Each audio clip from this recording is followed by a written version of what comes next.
Welcome to Business Review, a daily program that delves into the latest and most significant economic stories. From stock markets to currency news, Business Review covers the most up-to-date developments in the global financial world.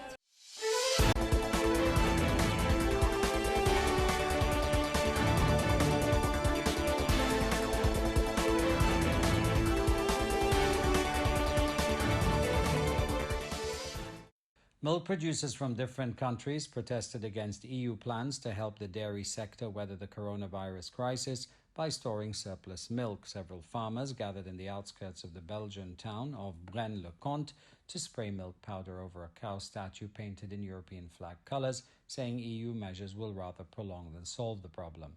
The European Commission proposed financial support for storage costs for milk powder in private facilities in response to the COVID-19 crisis. It also allowed the milk sector collectively to plan production, exempting it from certain exemption competition rules for up to 6 months. The European Milk Board and the Milk Producer Interest Company, the MIG, argue such measures have not halted crises in the past, with stored milk powder still weighing on the market. The European Milk Board, or the EMB president, said farmers should take responsibility themselves and produce some percents less all over Europe rather than storing their overproduction again and exporting it to Africa, for example, afterwards at dumping prices. Farmers with 50 cows and more in Belgium near the German border said there's a lot less export of milk powder, lower prices, and there's a lot less consumption at home because of the closure of hotels, restaurants, cafes, more affecting butter. Dairy farmers have previously thought traffic in Brussels to a standstill as thousands descended on the capital, many arriving by tractor. EMB represents about 100,000 milk producers in 16 European countries, and the European Union ended 30 years of milk quotas in 2015, allowing greater scope for exports but risking price declines in times of surplus. The bloc produces around 155 million tons of milk a year, with production representing a significant share of EU agricultural value. Germany, France, Poland, the Netherlands, Italy and Spain make up 70% of EU production. Many of the 35 million foreigners in the Gulf region are feeling the pinch of the coronavirus pandemic as firms shed jobs, oil prices drop, and governments move to protect citizens' jobs and wages. Last week, a Saudi talk show host told private businesses it was their national duty to lay off foreign rather than local employees, warning that the dominance of Saudi Arabia's workforce by expatriates was a real danger. The expatriate exodus is expected to be larger than after the 2008-2009 financial crisis and the 2014-2015 plunge in prices for oil, the region's main export, the International Labour Organization said without giving figures. This time around, many foreign workers remain stranded without a safety net as Gulf states try to organize ways of getting them home. Mohammed Shakur, a manager at a firm in Saudi Arabia that organizes conferences and exhibitions, said that he has equipment that costs hundreds of thousands sitting in storage, not operational because there is no work. Hundreds of thousands of migrants, mostly Asians, have registered for repatriation according to figures from embassies and authorities in the region, which has seen COVID-19 spread among low-income foreign workers in overcrowded living quarters. And it is not only blue-collar workers who are caught up in the coronavirus squeeze. Many qualified professionals have not been spared.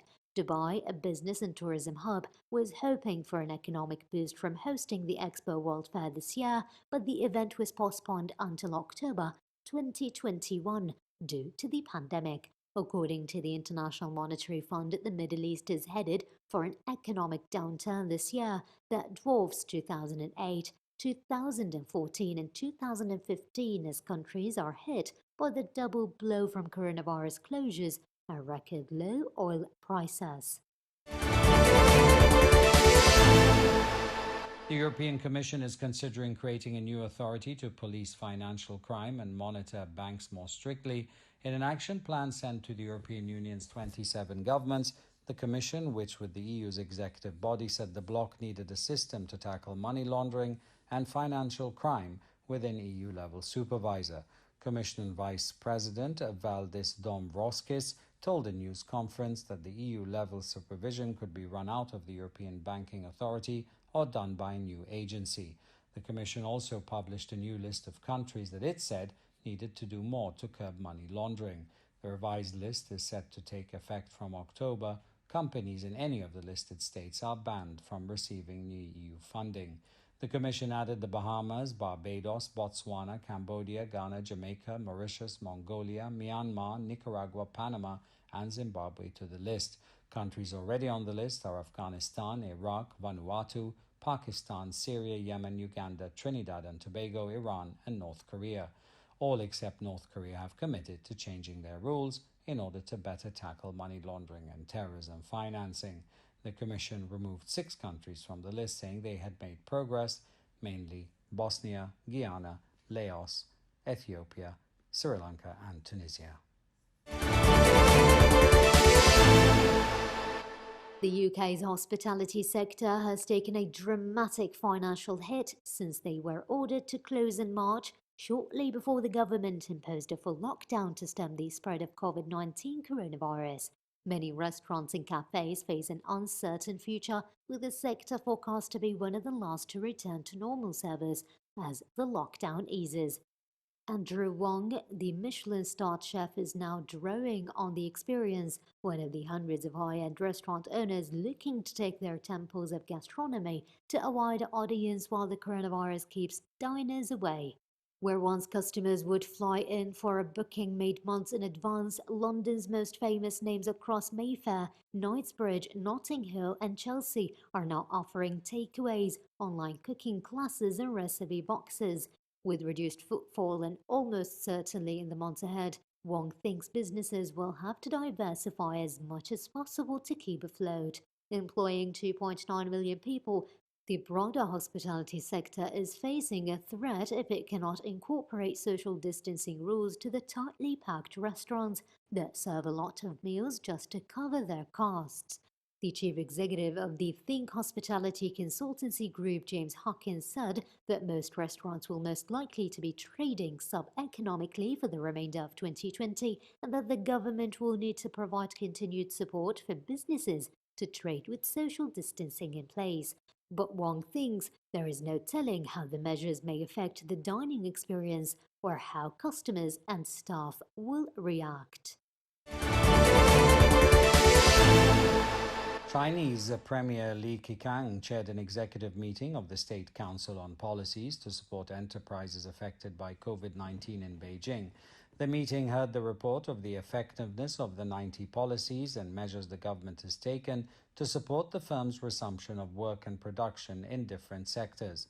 The policies on tax and fee reduction and financial support have alleviated the difficulties of enterprises to a certain extent. Economic and social operations are gradually reaching normal level, according to the meeting. Li said efforts should be made to keep employment, the financial sector, foreign trade, foreign and domestic investments, and expectations stable. He added work must be done to safeguard jobs, people's basic livelihood, market entities, food and energy security, stability of industrial and supply chains, and the smooth running of communities.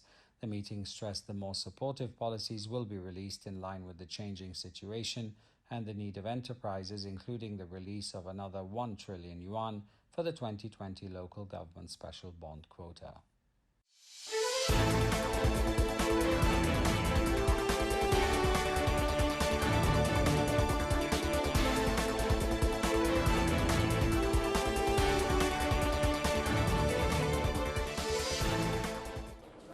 Business Review, your daily source for the most critical stories in the financial world. Tune in next time for the latest financial news impacting the world economy.